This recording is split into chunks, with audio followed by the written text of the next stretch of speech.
बिस्मिल्लाहिर्रहमानिर्रहीम सल्लल्लाहु अलैहि वसल्लम। अस्सलाम वालेकुम स्टूडेंट्स, कैसे हैं सब लोग। उम्मीद करता हूँ सब लोग खैरियत से होंगे। Welcome to my YouTube channel Falcon Academy. आज की जो हमारी वीडियो है वो रिसर्च प्रोजेक्ट के मुताल्लिक है कि जो वर्चुअल यूनिवर्सिटी में जब आपकी डिग्री कंप्लीट हो रही होती है तो लास्ट सेमेस्टर के अंदर आपने रिसर्च प्रोजेक्ट करना होता है, एक रिसर्च आर्टिकल आपने लिखना होता है, क्योंकि ये कंपलसरी डिग्री रिक्वायरमेंट होती है। इसके अलावा आपको डिग्री नहीं मिल सकती। तो बहुत सारे स्टूडेंट्स हैं, उनके जहन में कन्फ्यूजन पाई जाती है, वो इस चीज़ को लेकर कन्फ्यूज़ होते हैं कि प्रोजेक्ट क्या होगा, कैसे करना है, और टीचर से कांटेक्ट कैसे करना है, टॉपिक सिलेक्शन कैसे होगी, इसके लिए रिक्वायरमेंट्स कौन कौन सी होती हैं, और कैसे पता चलेगा कि एक बंदा एलिजिबल है प्रोजेक्ट लेने के लिए या नहीं है। तो ये सारी वीडियोस, ये जो सारी गलतफहमियाँ हैं, ये जो सारे क्वेश्चन हैं, ये आपके इस वीडियो में इंशाल्लाह क्लियर हो जाएंगे। आपने एंड तक वीडियो को ज़रूर देखना है और कोशिश करनी है इन चीज़ों को इम्प्लीमेंट करेंगे तो आपका जो प्रोजेक्ट है वो अच्छे तरीके से हो जाएगा। तो सबसे पहले हमें पता होना चाहिए कि ये प्रोजेक्ट होता क्या है। What is project in virtual university. जब भी आप कोई डिग्री कर रहे होते हैं, जैसे कि BS हो गया, BS इंग्लिश हो गया, मैथ हो गया, कोई भी आप डिग्री कर रहे हैं, तो उसका जो लास्ट सेमेस्टर होगा उसके अंदर आप रिसर्च पे प्रोजेक्ट करेंगे तभी आपको डिग्री मिलेगी। क्योंकि प्रोजेक्ट होता क्या है, ये कि आपने जो 4 साल डिग्री में जो थ्योरीज़ पढ़ी हैं, आपने जो स्किल्स हासिल की हैं, जो नॉलेज आपने गेन किया है, उसको आप प्रैक्टिकल लाइफ में किस तरह इम्प्लीमेंट कर सकते हैं, ये जांचने के लिए आप रिसर्च प्रोजेक्ट लिखते हैं कि आपका जो थ्योरी है उसको आप प्रैक्टिकल में कैसे इम्प्लीमेंट करवा सकते हैं। तो इस मकसद के लिए आपका जो रिसर्च प्रोजेक्ट है, ये जो रिसर्च पेपर है, वो आपको लिखना होता है, तभी आपको डिग्री मिलती होती है। It is compulsory degree requirement, ये ज़रूरी है डिग्री रिक्वायरमेंट, इसके अलावा आपको डिग्री नहीं मिल सकती। तो ये हो गया रिसर्च प्रोजेक्ट का तारुफ कि रिसर्च प्रोजेक्ट होता क्या है, कि आपने जो थ्योरी पढ़ी है उसको आप प्रैक्टिकल लाइफ में कैसे इम्प्लीमेंट कर सकते हैं। तो ये रिसर्च प्रोजेक्ट होता है। तो नेक्स्ट चलते हैं जी, हम देख लेते हैं कि इसके लिए रिक्वायरमेंट्स कौन कौन सी होती हैं। इधर बहुत सारे स्टूडेंट्स जो हैं वो मार खा जाते हैं, उनको पता नहीं होता कि वो रिसर्च जब कोर्स सिलेक्शन ओपन होती है तो वो सोच रहे होते हैं कि अभी हम लें प्रोजेक्ट को, हम सिलेक्ट करें या ना करें, या अगर बाज़ दफ़ा वो कर लेते हैं, यूनिवर्सिटी उनको कोर्स सिलेक्शन के वक्त अलाउ कर देती है, और जब वो कोर्स सिलेक्ट कर लेते हैं तो उसके बाद वो कोर्स ऑटोमेटिक ड्रॉप हो जाता है, क्योंकि उनकी जो रिक्वायरमेंट्स हैं वो पूरी नहीं हुई होती। तो आपको पता होना चाहिए कि आपने अगर प्रोजेक्ट लेना है तो उसके लिए आपकी ये जो रिक्वायरमेंट्स हैं वो पूरी होनी चाहिए। सबसे पहले रिक्वायरमेंट है कि अगर आप BS इंग्लिश के स्टूडेंट्स हैं तो आपकी जो इंग्लिश 518 है, ये रिसर्च मेथडोलॉजी की एक बुक है, ये आपकी क्लियर होनी चाहिए। अगर ये तकरीबन होती है 5वें 6वें सेमेस्टर में ये किताब होती है, अगर आपकी ये फ़ेल है या आपने ये नहीं पढ़ी तो आप रिसर्च प्रोजेक्ट नहीं ले सकते। ये बेसिक रिक्वायरमेंट है कि आपकी जो इंग्लिश 518 है वो आपकी क्लियर होनी चाहिए। सबसे पहली रिक्वायरमेंट ये है। तो आपने, अगर आपका सेमेस्टर अभी तक 5वां या 6वां चल रहा है तो आप प्रायोरिटी पे इस किताब को क्लियर करने की कोशिश करेंगे, क्योंकि आपके जो प्रोजेक्ट हैं वो आपके 7वें और 8वें सेमेस्टर, आखिरी 2 सेमेस्टर में आपने करने होते हैं। पहले एक प्रोजेक्ट होता था BS इंग्लिश में, इंग्लिश 528 उसका नाम था, और अभी जो लेटेस्ट आपकी स्टडी स्कीम रिवाइज हुई है उसके मुताबिक आपको 2 प्रोजेक्ट करने पड़ते हैं, एक 7वें सेमेस्टर में, एक 8वें सेमेस्टर में। तो जो आपके लिए ये जो इंग्लिश 518 है ये पास होना बहुत ज़्यादा ज़रूरी है। पहली रिक्वायरमेंट ये है। दूसरी है जी minimum CGPA not below than 2 CGPA। 2.00 से अगर आपका CGPA कम होगा तो आप प्रोजेक्ट नहीं ले सकते। तो आपने अपने CGPA को मेंटेन करके ले आना है, कम से कम 2 से ऊपर आपका होगा तभी आप प्रोजेक्ट के लिए एल होंगे। ये दूसरी बेसिक रिक्वायरमेंट है। और तीसरी रिक्वायरमेंट है प्रोजेक्ट लेने के लिए क्रेडिट हावर्स। जो आपके सब्जेक्ट्स होते हैं उनके अंदर मुख्तलिफ जो सब्जेक्ट होते हैं वो 3 क्रेडिट हावर्स के होते हैं। मुकम्मल सब्जेक्ट जो होता है, कुछ 2 के भी होते हैं, कुछ 1 का भी होता है। तो आपने अपनी जो एकेडमिक हिस्ट्री है उसमें जाके आपने चेक कर लेना है कि आपके जो अर्नड क्रेडिट हावर्स हैं जो आपने गेन कर लिए हैं वो 97 से बिलो नहीं होने चाहिए। अगर वो आपके 97 से बिलो हैं तो आपका रिसर्च प्रोजेक्ट आप नहीं कर सकते, आप उसके लिए एलिजिबल नहीं होंगे।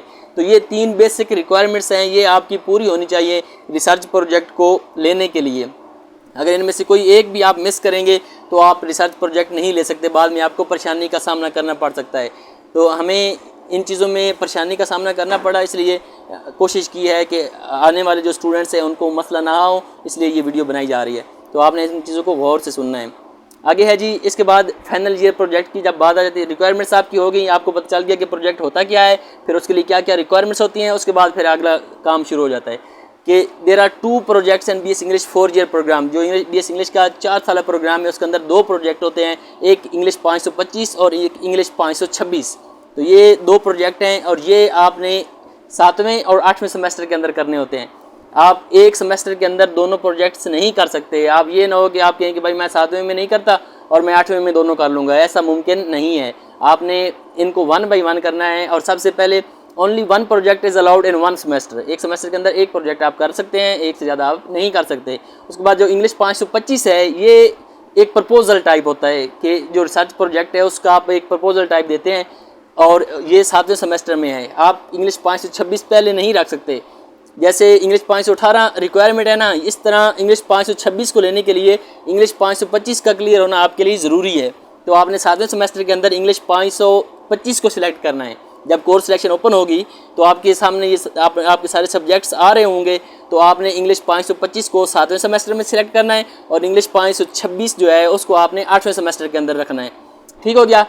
आगे है जी नेक्स्ट, अगर आप बात करें तो इसके बाद आपका जो है वो सिलेक्शन का अमल शुरू हो जाता है कि भाई आपने कोर्स सिलेक्शन के आपको पता चल गया कि आपने 7वें सेमेस्टर के अंदर ये किताबें लेनी है। तो शुरू से प्रोसेस इसका कंप्लीट जो होता है कि आपने सिलेक्ट कैसे करना है और आगे क्या क्या चीज़ें होंगी, ये 1 बाय 1 आपको बताई हुई हैं। कंप्लीट प्रोसेस की अगर हम बात करें तो सबसे पहले आपकी कोर्स सिलेक्शन अभी ओपन हो जाएगी कुछ दिनों में। जो ही आपकी कोर्स सिलेक्शन ओपन होगी तो आपने 7वें सेमेस्टर के अंदर इंग्लिश 525 को सिलेक्ट कर लेना है। 526 को आपने 8वें सेमेस्टर के लिए रखना है। जब कोर्स सिलेक्शन आपकी मुकम्मल हो जाएगी उसके बाद अगला मरला आएगा कि आपका जो प्रोजेक्ट होता है उसका एक सुपरवाइज़र होता है। एक सुपरवाइज़र होता है, उसके पास तकरीबन 15 से 20 स्टूडेंट्स होते हैं। वो एक ग्रुप के अंदर काम करते हैं सारे और उनमें आगे फर्दर पेयर बनाए होते हैं। तो आपका सबसे पहला सवाल ये होगा कि भाई आपके सुपरवाइज़र से आपका कॉन्टैक्ट कैसे होगा। Contact with supervisor through Skype. तो इसके लिए आपके पास एक स्काइप आईडी होना ज़रूरी है जिसके ज़रिए आप अपने सुपरवाइज़र जो होगा आपके सब्जेक्ट का उसके साथ आप कॉन्टैक्ट करेंगे। जब आपका कोर्स सिलेक्शन हो जाएगी, आपकी बुक्स में इंग्लिश 525 शो हो जाएगी, तो थोड़े दिनों बाद उसके ऊपर अनाउंसमेंट आ जाएगी। अनाउंसमेंट के अंदर आपके जो इंस्ट्रक्टर है, जो आपका सुपरवाइज़र होगा, उसकी स्काइप आईडी दी होगी। आपने उस स्काइप आईडी को स्काइप पे जाकर सर्च करना है और अपने इंस्ट्रक्टर को आपने मैसेज करना है कि सर मैं आपकी स्टूडेंट्स हूँ या मैं आपका स्टूडेंट हूँ और मुझे ग्रुप में ऐड कर लें। तो उन्होंने एक ग्रुप बनाया होगा इंस्ट्रक्टर ने स्काइप के ऊपर, तो वो जितने भी उसके स्टूडेंट्स होंगे वो उनको एक ग्रुप में ऐड कर लेगा स्काइप ग्रुप के अंदर। तो इस तरह आपका जो लिंक है, आपका जो राब्ता है वो आपके सुपरवाइज़र से हो जाएगा। जब आपका सुपरवाइज़र के साथ राब्ता हो गया, कोर्स सिलेक्शन आपकी हो गई, उसके बाद अगला मरला आता है टॉपिक सिलेक्शन का कि आपने किस टॉपिक के ऊपर रिसर्च करनी है। ये बहुत ज़्यादा अहम चीज़ होती है। ये टॉपिक अगर आप अच्छे से सिलेक्ट करेंगे तो आपको आपका जो पूरा प्रोजेक्ट है वो अच्छा बनेगा, क्योंकि जिस टॉपिक के अंदर आपको इंटरेस्ट होगा वो टॉपिक आपने सेलेक्ट करना है। ये इंस्ट्रक्टर जो होते हैं वो आपको मर्जी दे देते हैं, वो खुद आपको बता देते हैं कि अपनी मर्जी का टॉपिक आप सिलेक्ट कर लें। तो बेहतर यही है कि जिस टॉपिक में आपको अच्छा इंटरेस्ट हो, जिसके ऊपर आपके पास नॉलेज हो, आपकी अच्छी ग्रिप हो, तो वो टॉपिक सिलेक्ट करें।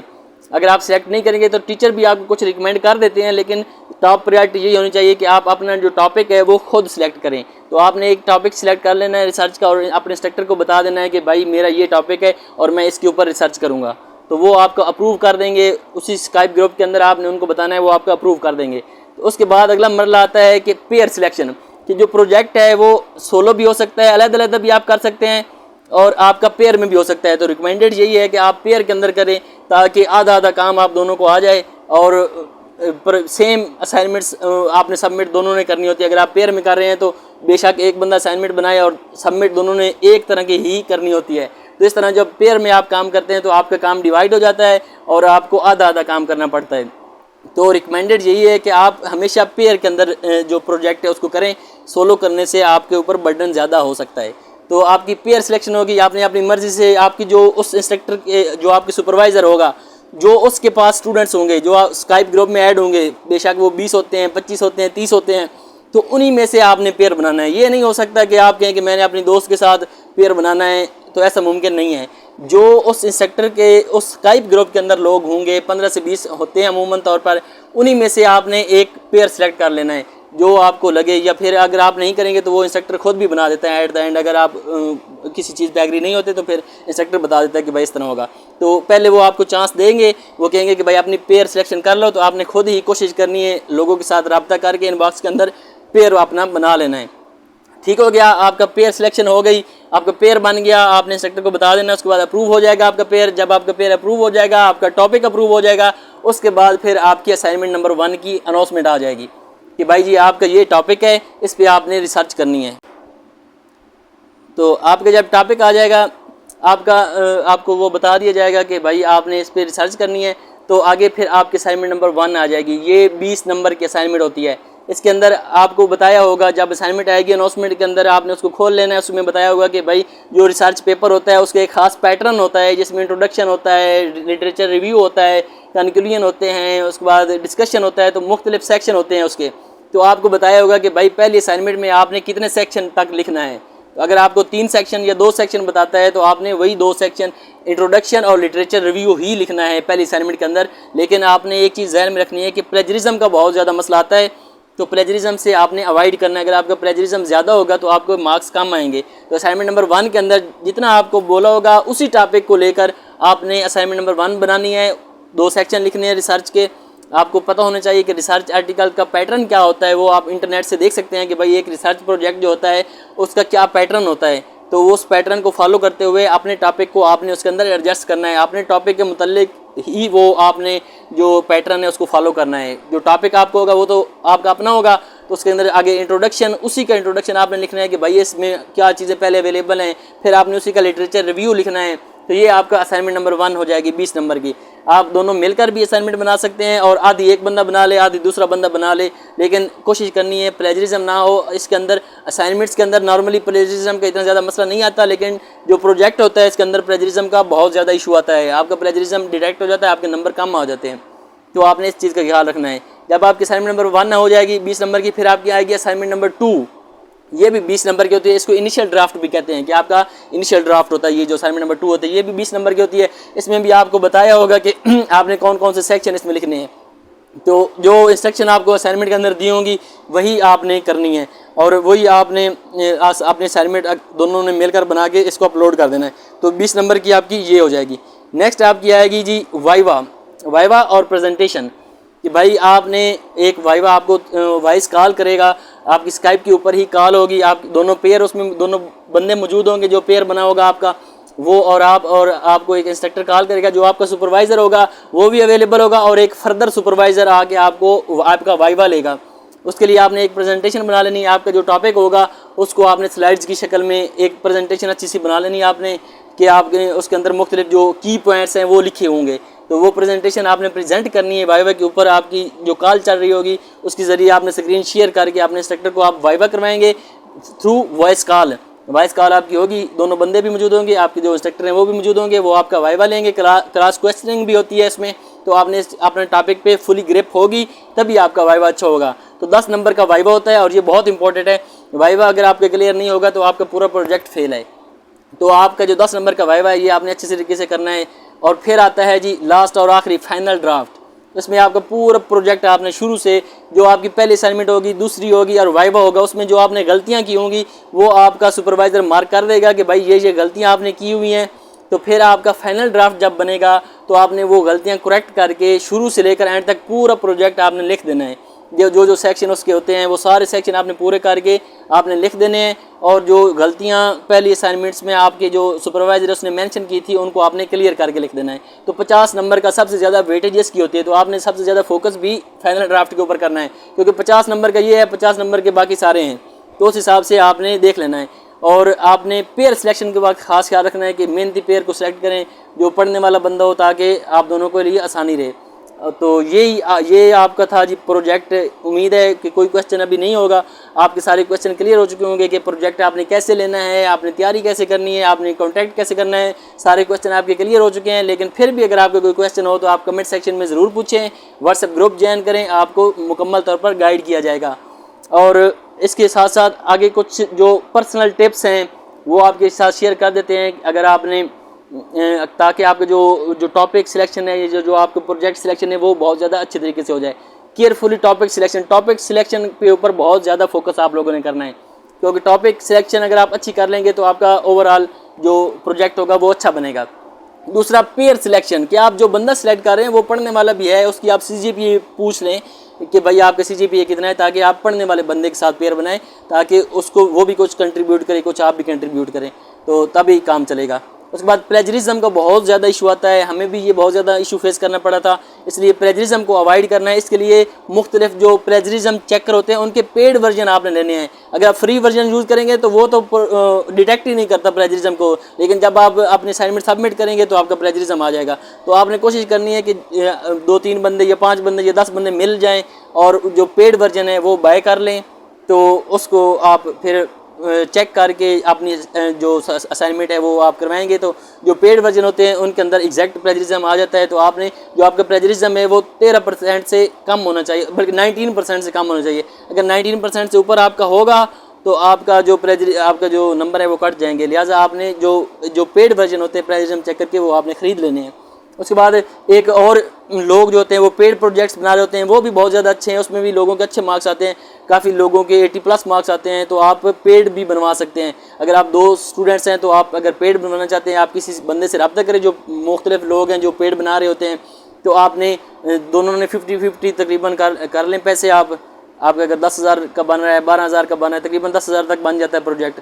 तो आप 5-5 हज़ार करके फिर सारी झंझट से आप बच सकते हैं और आप पेड भी बनवा सकते हैं। तो अगर आपने पेड बनवाना है तो फिर भी आप पेड वालों से रब्ता करके पेड बनवा सकते हैं। पेड के भी रिजल्ट अच्छे आते हैं क्योंकि उनके पास जो पेड वर्जन होते हैं मुख्तलिफ प्लेजरिज्म चेक करके उनके पास होते हैं और उनके पास एक्सपीरियंस भी होता है। तो ये भी रिकमेंडेड है। तो ये सारी टिप्स हैं। आप उम्मीद है आप लोगों को काफ़ी चीज़ें क्लियर हो गई होंगी। प्रोजेक्ट के लेकर आपको कोई अभी मसला नहीं आएगा। तो अगर आपका कोई क्वेश्चन होता है तो आप कमेंट सेक्शन में पूछा करें। तो और उसके बाद चैनल को ज़रूर विज़िट किया करें, सब्सक्राइब किया करें। इसके ऊपर मुख्तलिफ़ किस्म के जो मिड प्रिपरेशन और जो फाइनल टर्म की प्रिपरेशन वीडियोज़ हैं वो भी मौजूद हैं और कुछ सब्जेक्ट्स के शॉर्ट लेक्चर भी मौजूद हैं, वो भी आपके लिए हेल्पफुल हो सकते हैं। अपना ख्याल रखिएगा। अल्लाह हाफिज़।